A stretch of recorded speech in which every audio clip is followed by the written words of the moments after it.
We're now into week 3 of Pol2 PPE. How do societies and economies interact? Competing approaches to political economy. And we're going to look this week at Marxian political economy.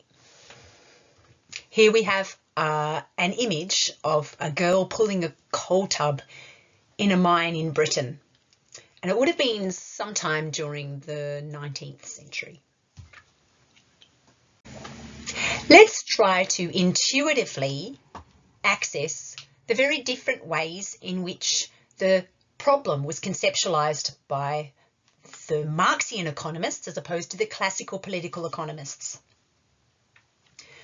Last week, you might recall that we began our lecture on classical political economy with a sketch of a field being cultivated by rudimentary machinery. You can see that image here again. We see a plough being pushed and pulled by labourers and so forth. And I chose that image to try to demonstrate intuitively the concerns of the classical political economists, who, you might recall, were primarily concerned with the question of how to increase the production of wealth, with a real focus on agricultural production in a primarily agrarian economy. Economies producing grain, wheat, corn. Thinkers like Adam Smith and David Ricardo were formulating their account of the problem as classical political economists in these terms: how to increase production. And their economies were mostly agrarian. This was a period in which the classical political economists had not yet witnessed the changes that were coming, were going to come as part of the Industrial Revolution. They could see some changes coming, but they hadn't witnessed the onset of industrial production.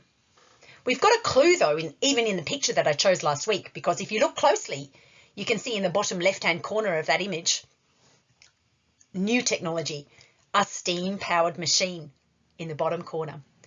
So we know that changes are already afoot here in this primarily agrarian economy.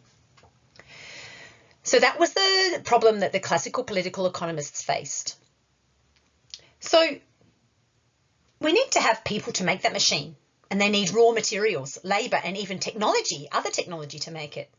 So now comes the era of interconnected technology. So I've chosen for you different images to represent the problems that the Marxian political economists were accepting as their own. Our opening image on the first slide for this week was a picture of a child working in a coal mine, pulling coal through narrow passageways to the surface of the earth.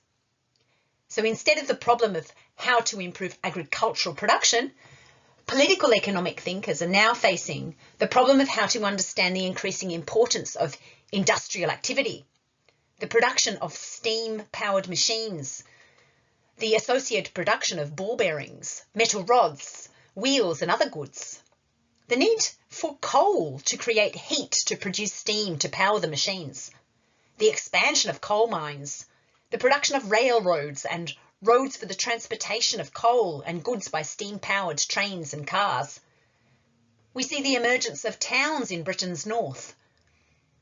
We see the urban population growing and being able to be sustained at rapid rates beyond what Thomas Robert Malthus had predicted under agrarian conditions. We looked at his work last week, remember?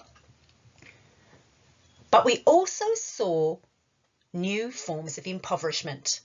And this is the social problem that Marx and Engels accepted as their own. And so we have a different set of images to represent that. We've got an image of a coal mine, the pit mouth at Oaks Colliery, a coal mine here.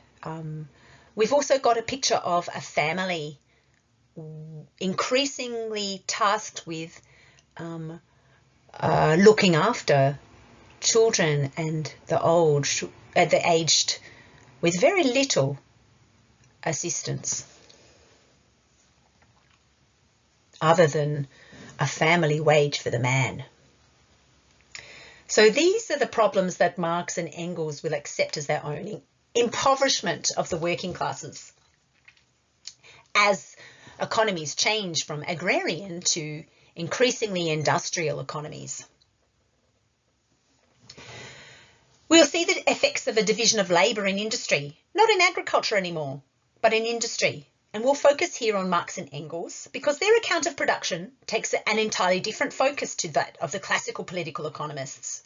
And it's primarily due to the developments of the Industrial Revolution in Britain in the 19th century, which followed on from the classical period, in which Adam Smith, David Ricardo and Thomas Robert Malthus, the economists that you read from last week, really had not fully anticipated.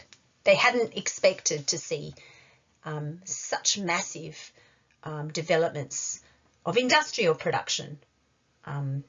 They'd primarily written in an agrarian context.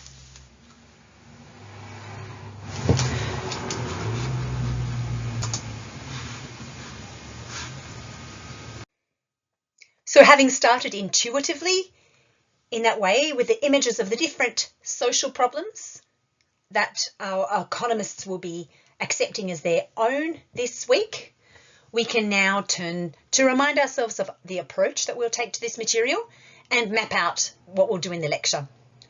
So we're going to take the same approach every week. We're going to look first at the problem as the economists conceptualized it. We're going to look at the response. How did the economists, the political economists, respond to that problem? What theories did they develop? What methodologies did they use? And then we're going to apply a critical lens. In each case, we're going to ask who gains, who loses, does it matter? So we'll see when we deal with the problem that now it's all about the rising social ills accompanying Britain's Industrial Revolution. What is the root cause of the misery of the working class and how might it be overcome? The question is how to organise production so that everyone can develop their distinctly human qualities. And again, note how this is different to the problem that the classical political economists accepted as their own. They were interested in how to increase agricultural and very nascent forms of industrial production in the context of mercantile institutions that they felt were inefficient and only promoting certain interests, and also in the context of institutions that were really remnants of feudalism. So the problem is quite different for the Marxian political economists. The response of the Marxian political economists, Marx and Engels, for example, is to provide a theory to explain misery as caused by the structure of capitalism. And this will involve an account of how, an argument that we should view this as caused by capitalists appropriating the surplus value of a worker's labour. So this will involve a theory of value, a labour theory of value. And it'll involve a theory of capitalism as the alienation of labour. It'll involve a theory of the evolution of communism from capitalism through the revolution of the working classes to create more just societies. Again, note how different this is to classical political economy that we studied last week. This is not laissez-faire economic liberalism. It's not letting the economy be to do as it does. This is not a conviction that population should be left to self-regulate within the bounds of production, as Thomas Robert Malthus advocated. This is a very different view.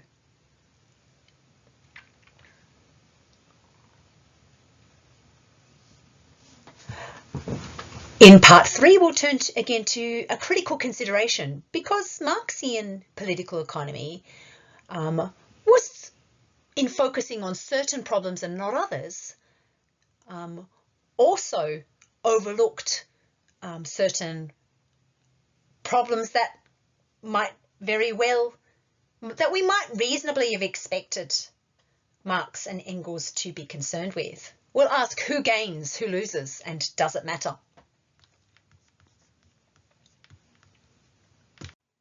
So last week we noticed that the classical political economists like Adam Smith, David Ricardo, and Thomas Robert Malthus were primarily interested in how to improve production, increase gross national product and gross domestic product in a primarily agrarian economy, in which there was very large scope for interference by interest groups, both by the merchant class, as feudal economies broke down, and by the landowning class, the remnants of feudalism, who still had inordinate power in government to design policies that were in their own self-interests. To provide an example from last week, we saw how David Ricardo was concerned that landowners were benefiting enormously by tariffs on the importation of grains from other countries. Landowners wanted these tariffs in a context where people were starving, because landowners wanted to be able to open up new tracts of land, secure rent, and benefit themselves individually by trying to produce more corn, more grain, more wheat. Now, David Ricardo rejects this idea and he says, well, it's the landowners that are benefiting here. If we got rid of the tariffs on the importation of grain, like Adam Smith wanted to have, freer markets, then what we would see is those countries elsewhere who have a comparative advantage in the production of grain, producing grain efficiently, and we would also then see the British economy investing in the production of those things that it has a comparative advantage in producing. And we saw that really this became a condition for the ability of the British economy to move towards industrialisation.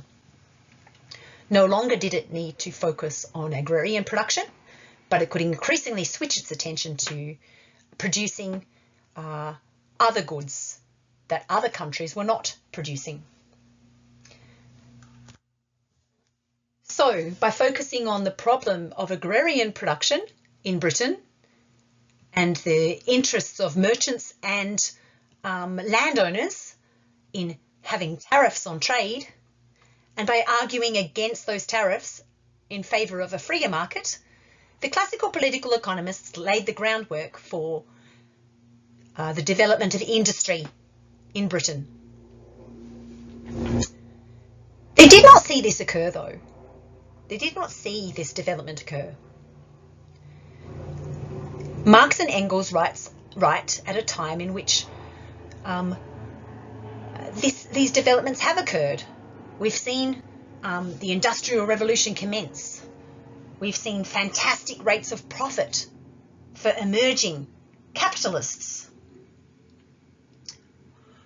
On this point, we note that the merchant class, which had previously been securing raw materials and paying workers to produce goods in a putting out system, now takes a different form. This merchant class now becomes the capitalist class in an industrial economy. They are now the ones who own the new machinery, the factories, the textiles, the sewing machines, the looms, the machines for weaving, the hand looms, and so on. The spinning jenny that would ultimately replace the hand looms. The capitalists, previously the merchants, now owned the means of production. And so we saw fantastic rates of profit during this time for these emerging capitalists, following innovation in cotton and the production of raw cotton into textiles, and in other areas too.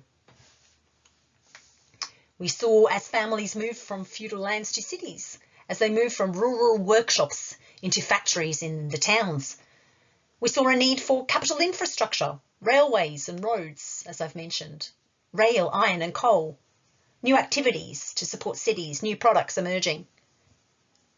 The Victorian period has been described as the beginnings of a consumer-oriented society, even though the economists were still very much focused on production and how to improve production. And this will give rise to work at the latter half of the 19th century by Thorsten Veblen on the consumer culture and conspicuous consumption. So along with fantastic rates of profit for emerging capitalists, innovation in technology and capital infrastructure development, we see cultural change. We see style emerging. We see the growth of towns and cities.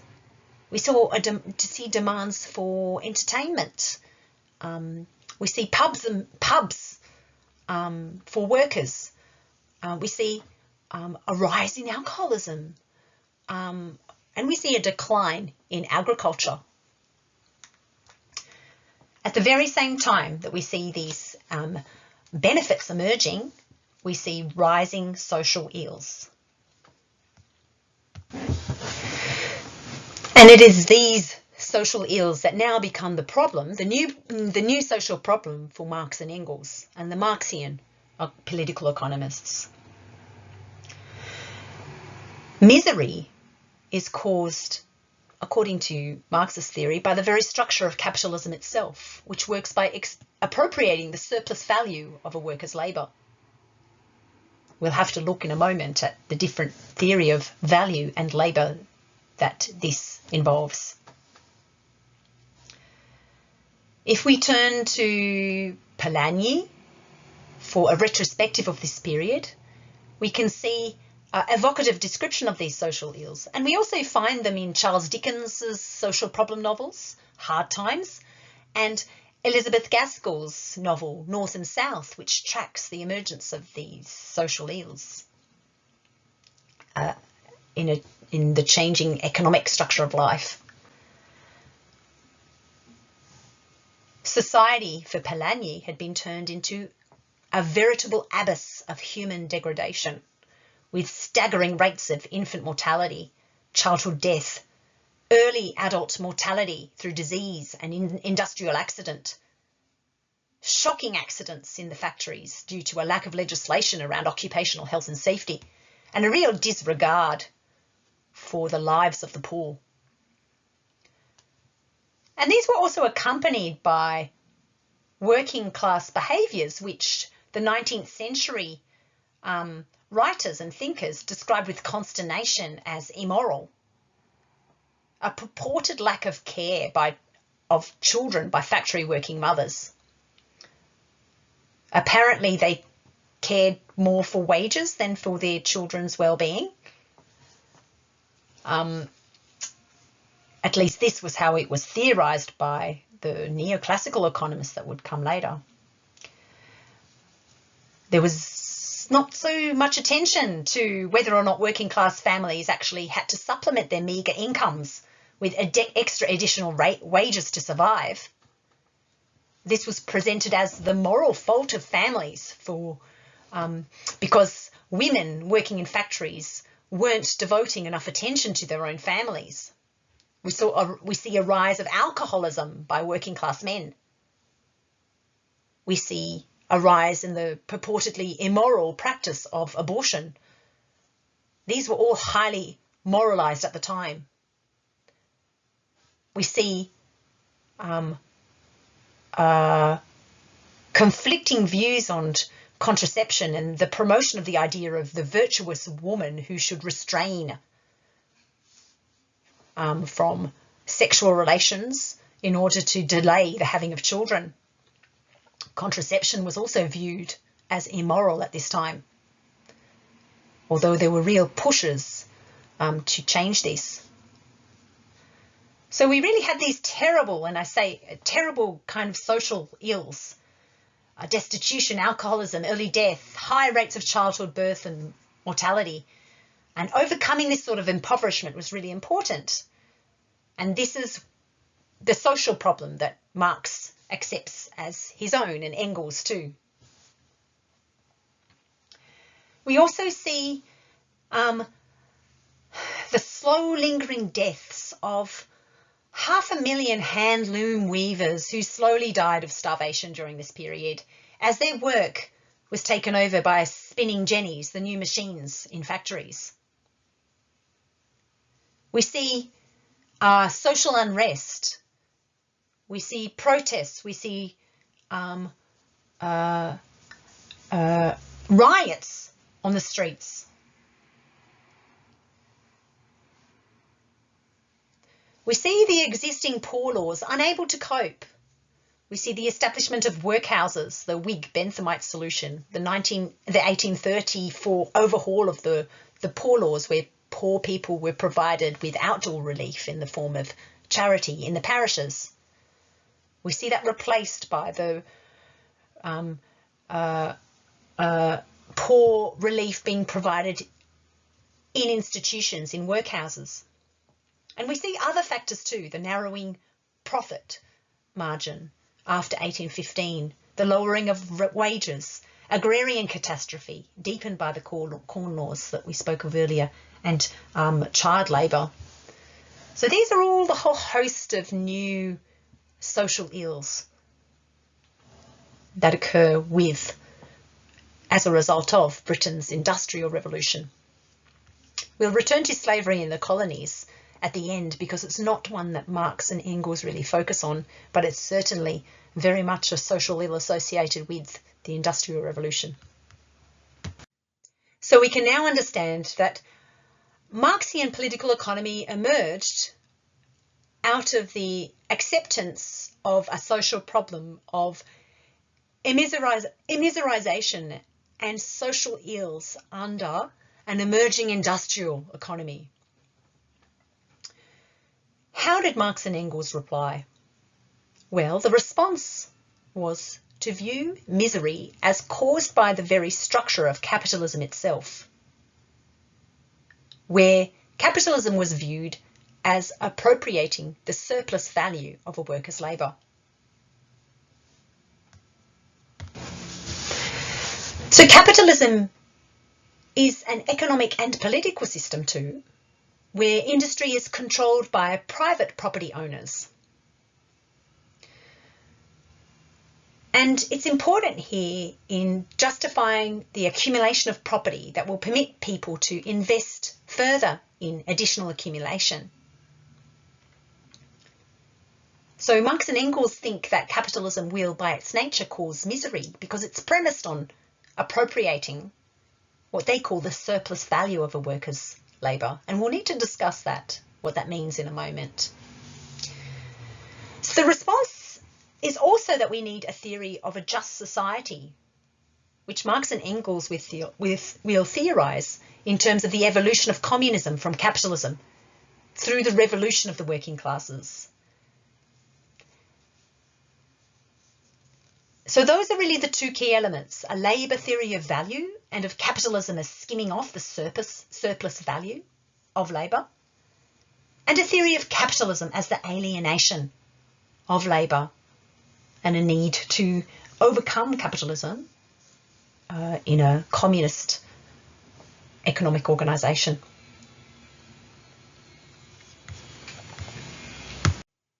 What I'd now like to do is refer you to two videos by a philosopher called Abigail Thorn, who has presented a very clear account of these concepts in her YouTube philosophy podcast. I'd like to break up the learning in this way into more easily digestible parts around each of these key elements.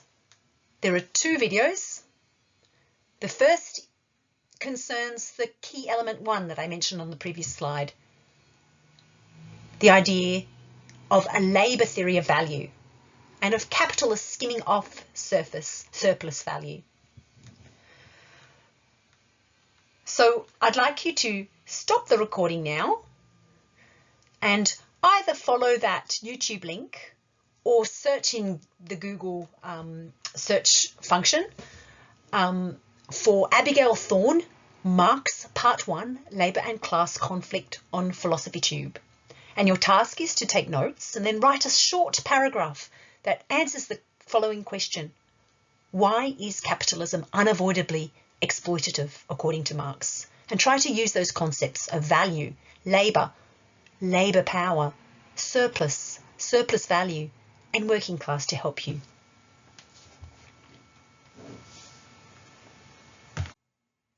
Now that you understand Marx's labour theory of value and the idea of capitalism as the appropriation of the surplus value of labour, let's look a little more about why capitalism is described by Marx and Engels as a system that alienates labour. Again, Abigail Thorne has a remarkably clear account here, and I think it's nice to break it up and allow you to access some of those ideas through someone else to provide variety and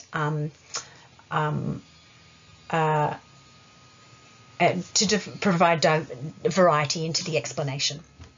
You can tell me if it works for you. So again, if you could search for part 2 of Abigail Thorne's explanation of Marxism, and then listen to it and try and write down one short paragraph about why, what is meant by alienation, and why does capitalism, according to Marx and Engels, lead to alienation. I hope you found those 2 videos clear and helpful. I know I did when I saw them myself, and it's great to have a good, clear YouTube channel to be aware of as well. However, there was a concept called historical materialism that Abigail Thorne didn't really deal with. And I think it's worth discussing in this context, because our approach to the material in this subject is to explore the close intersection between ideas and theory and the distinct political, economic and social problems that existed and were perceived to exist by the political economic thinkers. And historical materialism in a way captures this idea of the intersection between ideas and theory and economic, political and social institutions. Historical materialism is just the idea that instead of ideas preceding and affecting our economic life, rather it's our economic life itself and our relationship to the mode of production that influences the ideas that we have, not vice versa. So the 18th century view of the individual, for example, where individuals are somehow separate from society and then produce social relations, acting on the world in a free way so that freedom comes first, if you like. This, Marx and Engels think, is really a mere idea that sustains and justifies ownership by certain people and not others of the means of production. Marx wants to inverse this relationship, and this is where we get these famous ideas of the ideological superstructure and the base of the relations of production. These complicated terms are really just meant to express something, a simple idea, and that simple idea is that the ideas that we have about our world and about ourselves in the world are actually produced by the place that we have in that world, the economic relations, the social and political and economic relations in which we exist. We wouldn't have those ideas about ourselves if we didn't also have a particular material position in our world. We relate to each other through the institutions that regulate our economic life, and we then have ideas about our place only as a function of that structure. For Marx, the ideas that we have about ourselves actually legitimizes those economic relations.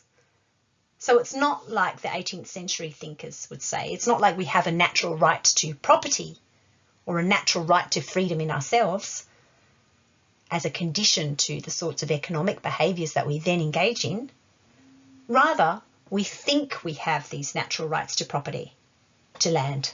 We think we're free because these ideas allow us to justify a certain mode of production in which we already find ourselves.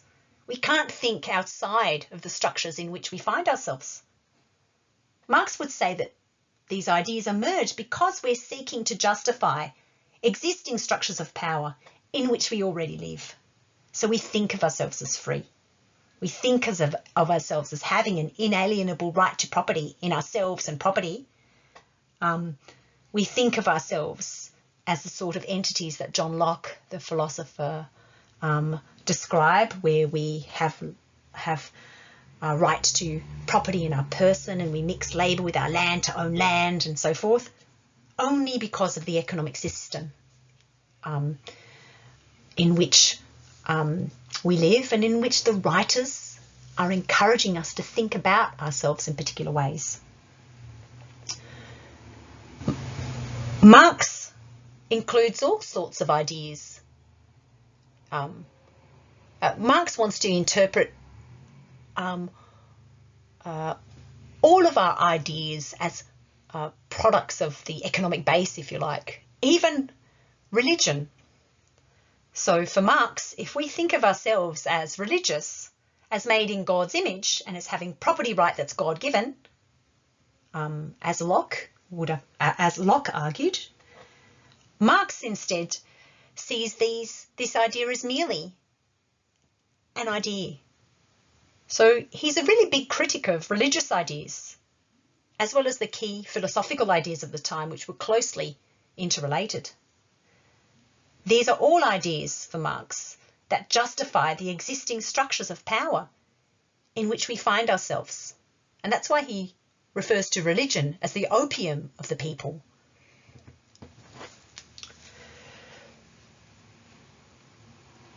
I'll give you an example. For example, if in Christian thought we, the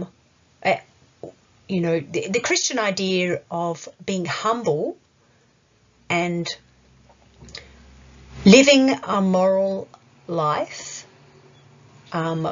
where salvation is to be found in an everlasting afterlife after death, is for Marx an idea that makes people, workers, more willing to accept injustices, knowing that in humble modes of living, humility, a lack of envy, and so forth, makes them willing to accept these injustices rather than revolt against them.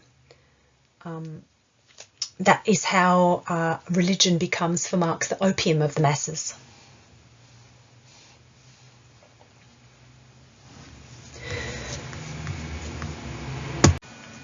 So if we look at the picture that I've provided, the economic base would comprise the means of production. Who owns what? So the bourgeoisie, the capitalist class, will own the means of production, the spinning jennies, the machines, the railroads, the raw goods coming in. And the proletariat, the working class, will only own the labour that they can sell to the bourgeoisie, to the capitalist class. So they're related to each other by virtue of how they situate themselves in this economic system and what they own as part of the means, what they own.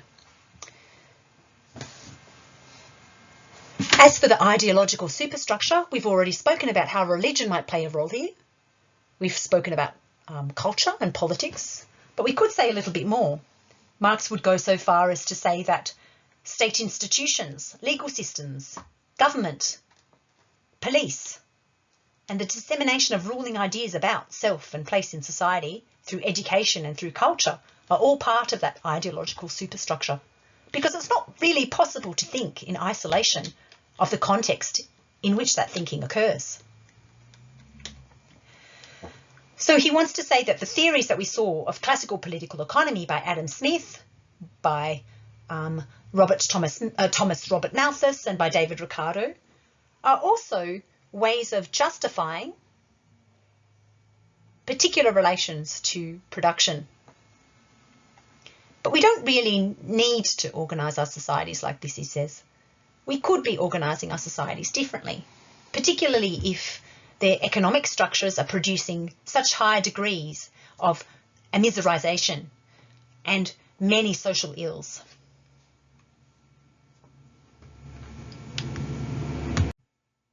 So to summarise, the mode of production is how the economy is organised. It comprises forces of production, like raw materials, capital goods, labour power and technology. It includes relations of production, how people are organised in classes or hierarchies of networked groups. It also, above the economic base, comprises the social and ideological superstructure, state institutions, legal system, government, police, and the dissemination of ruling ideas, education, religion. Marx saw the economic base as shaping the way society is organised, the superstructure. Now it's more often seen as a two-way or reflexive interaction. Social relations of production are also conceptualised as underpinning the price of commodities for Marx. The key social relations include relations between capitalists and workers, between capitalists themselves, and between workers. The class relations between capitalists and workers are most important for Marx and Engels.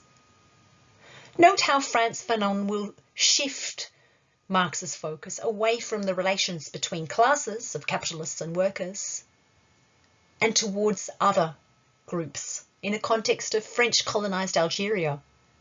For Frantz Fanon, a reinterpretation of Marx in a colonised context means prioritising the relationship, the problematic relationship between the coloniser and the colonised, or empire and the colonised, where these entities are now the focal points for exploitation and for the skimming off of the surplus value of labour. So the surplus value of the labour of the colonised is for Frantz Fanon the key element of a capitalist system. And for Fanon, it's the empire and the colonised that exploit, closely linked with the capitalist. Let me now turn to your Heilbronner text in your readings, which articulates Marx's idea in terms of a cyclical account of the circuit of capital.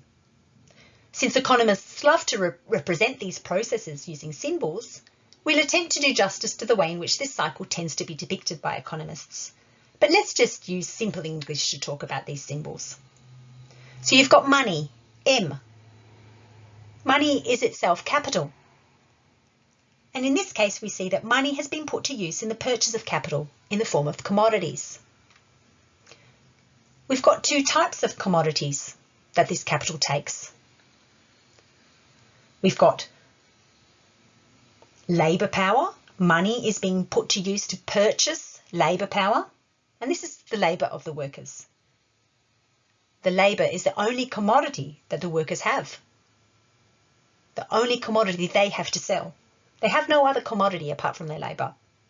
So labour power here is the commodity that the worker sells. And then there's also the means of production as a commodity. The means of production are those physical capital goods like spinning jennies, raw materials like cotton and textiles. And then we've got the production process, where the commodities, labour power, and the means of production are put to use to produce capital in the form of commodities, the outputs of the production process. But this is C1 because it's now the outputs of the use of C through production. We've got M1 too, which is capital in the form of money, because the produced commodities, C1, are now going to be sold for money. And this money is then going to be reinvested in capital in the form of commodities, again including labour power and the means of production. And so the cycle goes on. It's an endless repeating cycle, and it permits capital to get bigger and bigger over time.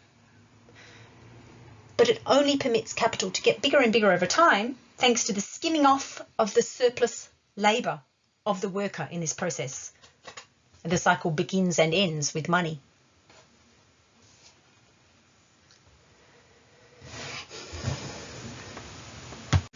So what is meant exactly by surplus value?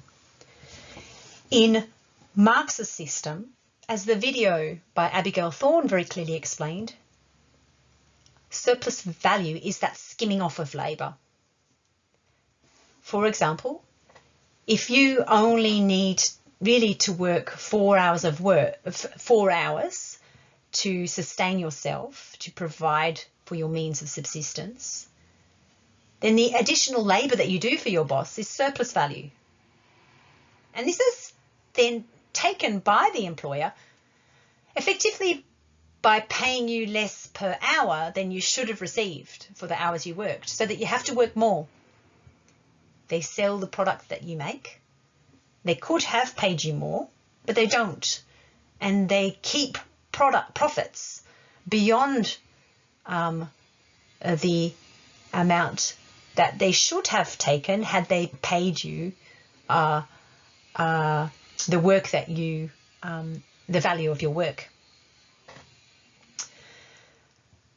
So in this way, surplus value is what the capital extracts, the difference between the cost of producing and the sale price.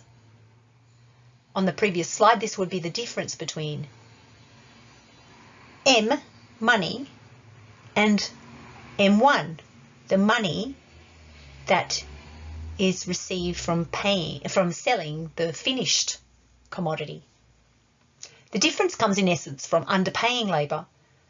The first part of each day, the workers make enough to cover their wages, which is what they have to live, and the rest of the day they make surplus value. Exploitation for Marx is the difference between the value of what a worker produces and what they are paid. This is a technical definition. It's not the same thing as the common use of the word exploitation.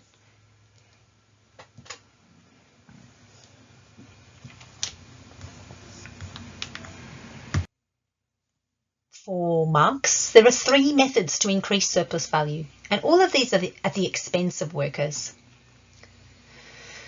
Since capitalists are aiming to maximise profit, they use these 3 methods to promote that. The first is immiserisation, cutting wages. The second is absolute surplus value, the lengthening of the working day or the adding of a night shift. And then there's relative surplus value, reducing the time needed to pay wages by transforming the production process with new technology like spinning jennies, new management techniques like workplace division of labour or scientific management, or speeding up the production process.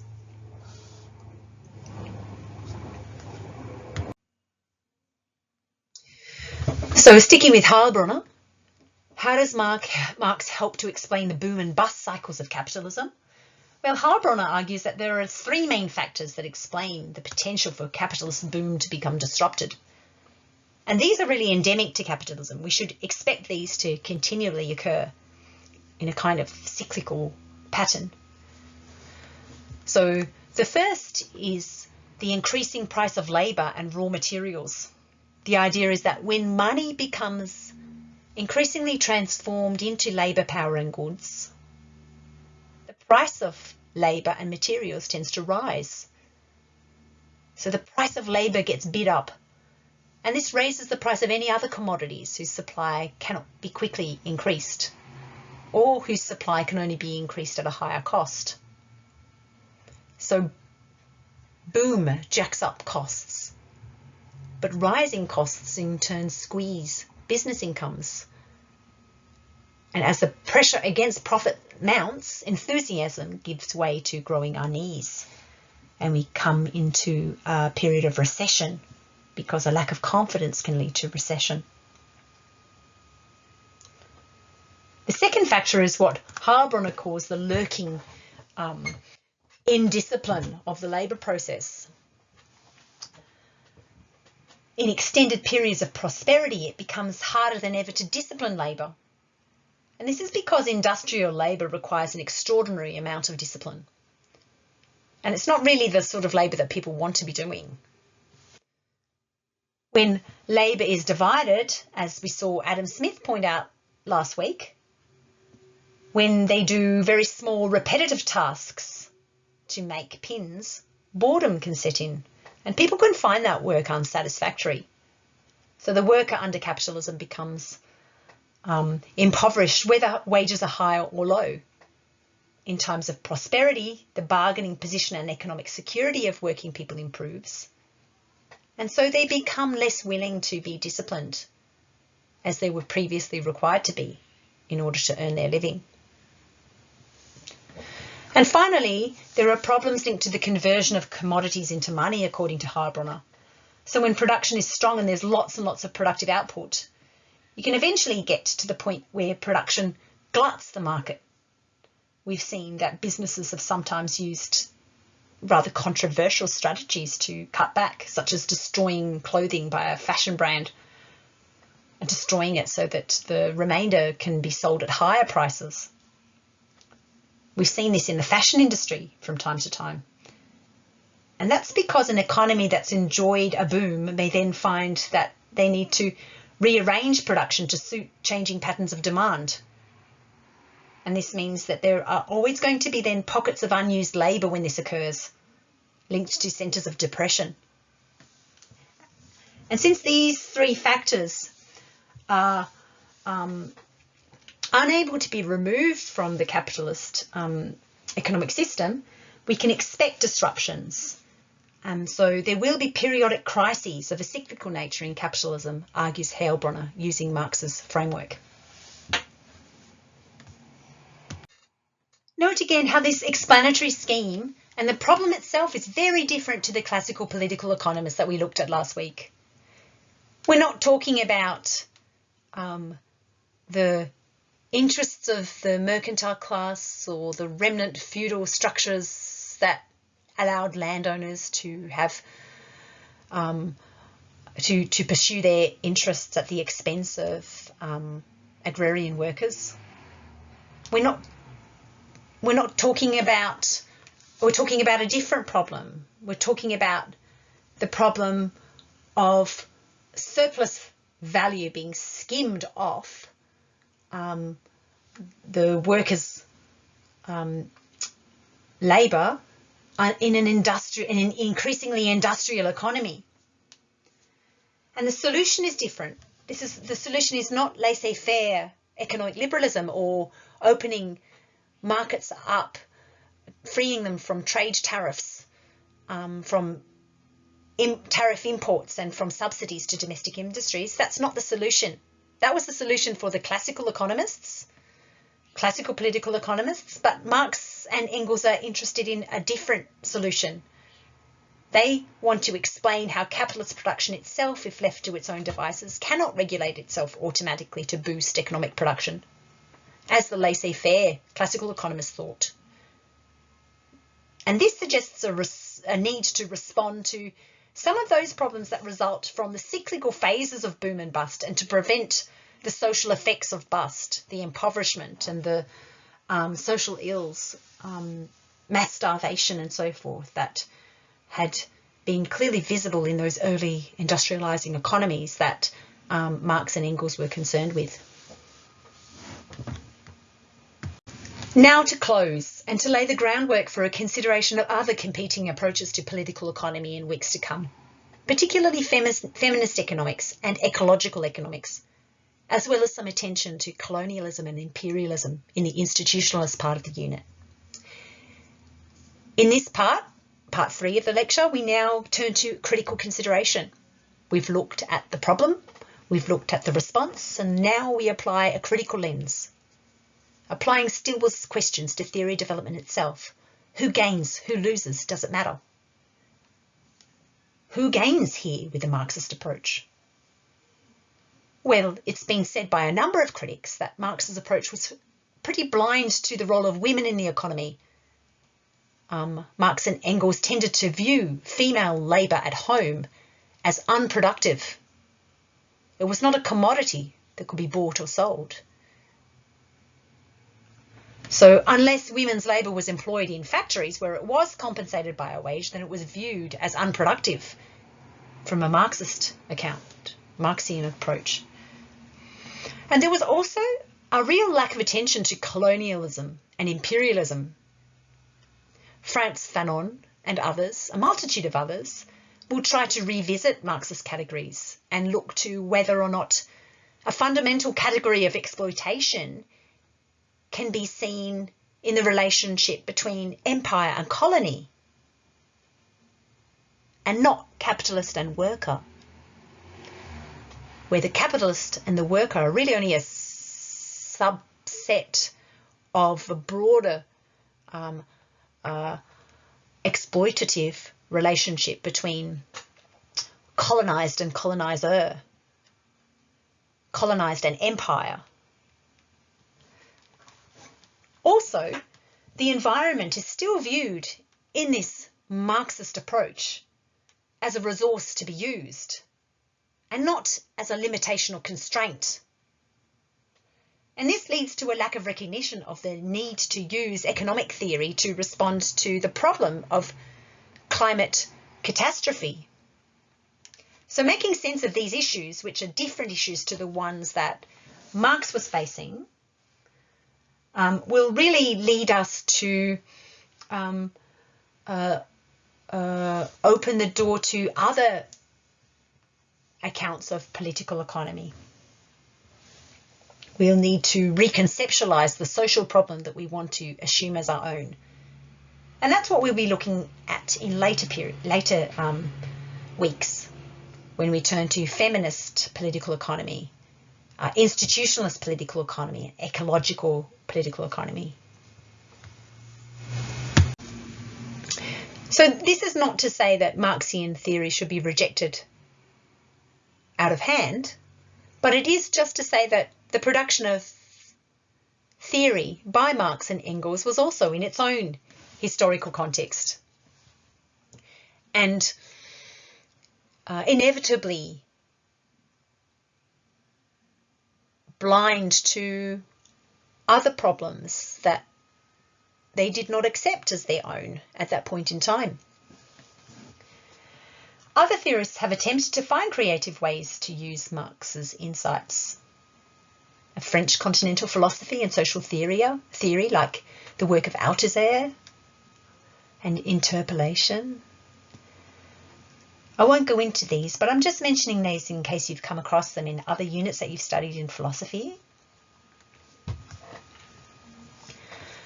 German social theory, the Frankfurt School, Adorno and Horkheimer, for example, heavily rely on Marx in the development of the idea of false consciousness, why it is that workers consent to their exploitation. They expand the notion of alienation to show that alienation can lead workers to engage in behaviour that really is not very healthy for themselves, even if they conceptualise it as freely chosen. Habermas, too, has a view of distorted communication as ideological. And Axel Honneth is concerned with the phenomenon of ideological recognition, where we seek and want forms of recognition that help us give ourselves value, but may actually not be that positive, where the idea of a mother, for example, has historically been associated with a lack of material recompense for the value of being a mother. Frantz Fanon and others have attempted to revisit Marx through the lens of the relation between coloniser and colonised. So it can be used and employed in different ways, even in order to try to make sense of some of those oversights that we mentioned on the previous slide. Marxian feminism, too, has also tried as a subset of feminism to look at women's work through the lens of it being unrewarded productive labour and not merely unproductive labour. And that seems fairly obvious, even though it was overlooked by classical Marxists and neoclassical economists for centuries. So those are some ways that Marxian political economy could be extended to some of the problems that Marx and Engels themselves did not consider. And I think we'll leave it there. So to sum up, I hope you now have a clearer sense of the very different social problem that Marx and Engels assumed as their own, and how this grew out of emerging industrialisation and the impacts on society that this had already caused, how theories of labour and its value were quite different, and allowed one to theorise capitalism as the exploitation of the value of the labour of the worker, the skimming of surplus value, and then also what sort of oversights